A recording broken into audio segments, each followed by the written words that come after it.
Hallo und herzlich willkommen zu einer neuen Ausgabe von Cockpit Talk. Die Elektromobilität sorgt für starke Preisschwankungen im Autohandel. Zuerst brachte die staatliche Förderung einen Schub in den Verkauf von Elektrofahrzeugen, was wiederum dazu führte, dass die Restwerte von Gebrauchtwagen stark verzerrt wurden.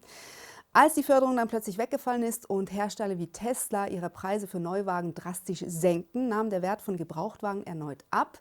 Wie geht man mit diesen Herausforderungen in der Automobilbranche um? Das fragen wir jetzt Pietro Saija. Er ist Chief Financial Credit Officer bei der Autobank Creditplus und wir freuen uns sehr auf seine Antworten. Für das Interview wechseln wir heute ausnahmsweise auf Englisch. Hello Pietro, welcome. Hello, It's nice a to great meet you. pleasure to have you here today. Thank you. Pietro, first of all, as a Chief Financial Credit Officer at Creditplus, what do you do exactly and what is the most fascinating or the most joyful part of your job? Yeah. So, as the word say, I'm managing financial things, treasury and credit risk. And obviously there is always these discussions about this triangle between making volumes, having the right profitability and managing risk. So theoretically, maximum profitability with the lower risk possible and having very huge amount of volumes and serving our customers. This is always the most interesting and challenging part of my job. It's always trying to make things balanced and to have things working together.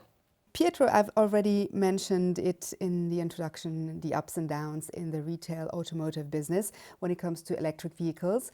How do you feel about the current situation for car dealerships? And above all, how does this impact financing? Mark, and as a consequence, dealership are facing a high level of uncertainty.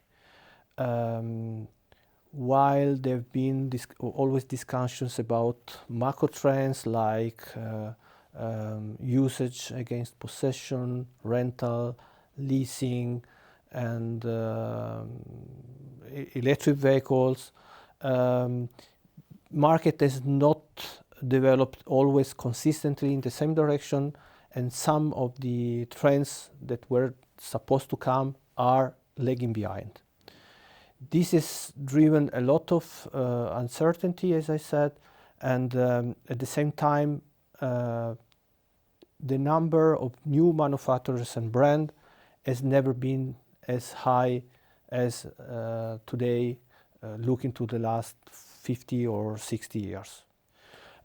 New brand, new customer needs, new customer journeys are challenging the entire market. And this could drive a lot of different consequences on the market due to the fact that even the average size of dealership in Germany is smaller compared to many other European countries. So dealers could face more challenges in order to develop and change and embrace this change. When it comes to challenges, what do you think? Are there differences between brand-affiliated dealers and independent car dealers? My impression is that this will depend from the brand. There will be difference between brand by brand because they have some manufacturers have been more able to embrace the change, to differentiate their journeys and understanding the customer needs. Some others are struggling a bit more and even taking other roads towards the change. There would be new actors and some of them will place themselves better in the sense of being player of this market, maybe with the agentur model. And I think that some new business will displace the market and in the future maybe independent dealership could have some advantage in terms of flexibility. For several years, new vehicles were in short supply due to semiconductor problems, which drove up the prices of electric vehicles. Now, manufacturers have to push electric cars and plug-in hybrids onto the market. What financing challenges do car dealers face in this situation? The level of stock has increased during the last 2 years on new cars and even on used cars, pushing some liquidity problems on dealership, especially due to the size, as I was saying before. This has come together with a high increase of cost due to inflation, salary cost, expenses, and even cost of funding. Hopefully, this would be not a huge problem next year, and the rates are decreasing starting mid this year. So this could help. We were expecting already in 2023 many dealers having problems, but this has happened more in 2024, and the trend is not looking good. Let's talk about leasing. Leasing is actually very popular in the car dealer business, but the business depends very much on predictable residual values. However, residual values for electric automobiles and plug-in hybrids are on a roller coaster. Can dealers still do good business with e-car leasing? Residual value has been a real discussion point in the last years and months. All brands selling BEV vehicles has decreased pricing, and this has pushed all the value chain under pressure. Customers are not really confident of taking a vehicle not knowing the residual value, so they prefer to have leasing and other sort of balloon loans linked to trade cycle management. This has pushed the risk on the dealers and on the financial institution behind the dealer.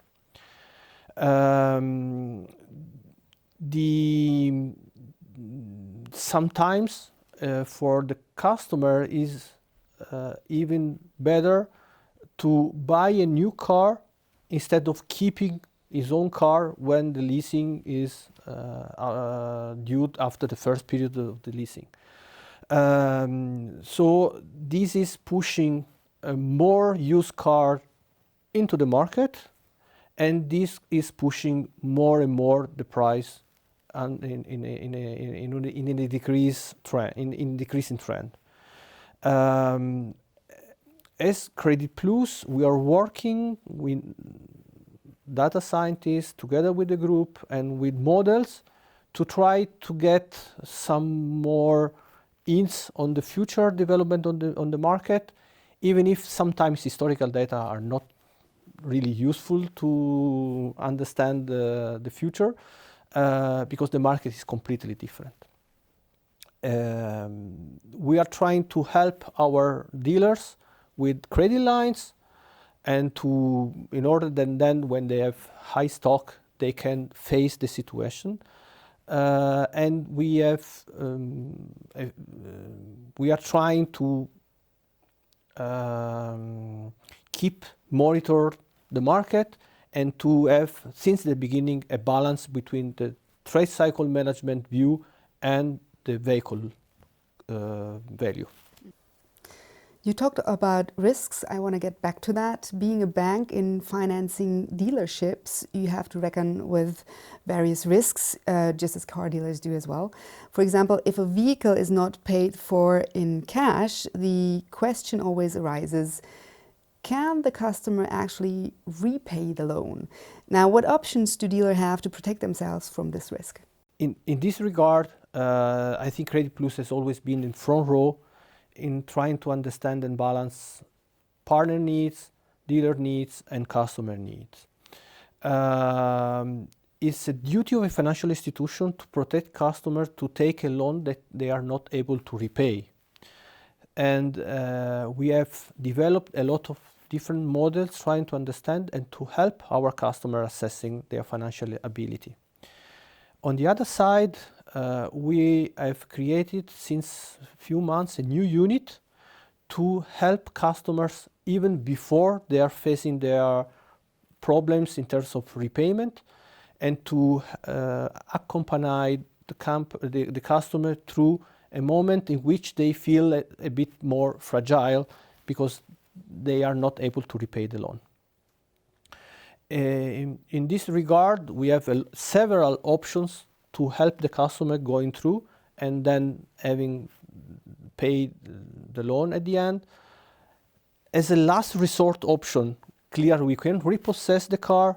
Sometimes it's even the customer himself or herself or asking for it, but it's really the last resort, and we are trying to avoid it as much as possible. Let's talk now about the impact of price increases on car loans and leasing. Let's talk about the ZDK. The ZDK stands for Zentralverband Deutsches Kraftfahrzeuggewerbe. In German, I'm not quite sure what's the English translation since it's a very, very German term, but I go with the Central Association of the German Motor Trade. Would you agree with that? Yeah, so let's talk about that. According to the Central Association of the German Motor Trade, the average price of a new car increased by around 65% from 2013 to 2023. Meanwhile, the average net wage in Germany increased by just 37%. How does this affect on loan financing and leasing in the car trade, and are loan amounts going up? How do you feel about that? In the last years, yes, especially in new cars, the average ticket increased a lot. We are not seeing the same on the used car market, in which the average ticket has decreased a bit. Clearly, this is driving, even, as I was saying before, new scheme like trade cycle management, and again, should be really well managed in order to help really the customer to have a proper financing. And clearly, as we were saying before, as we had a loss of purchase power in the last years from customers, this is pushing a bit more at risk customers and profitability for financial institutions. Mm-hmm. Okay, thank you. Let's look now at the bigger picture. Last but not least, what must retail do to protect its return in the current situation? It's difficult to find the magic solution that is working for everyone the same.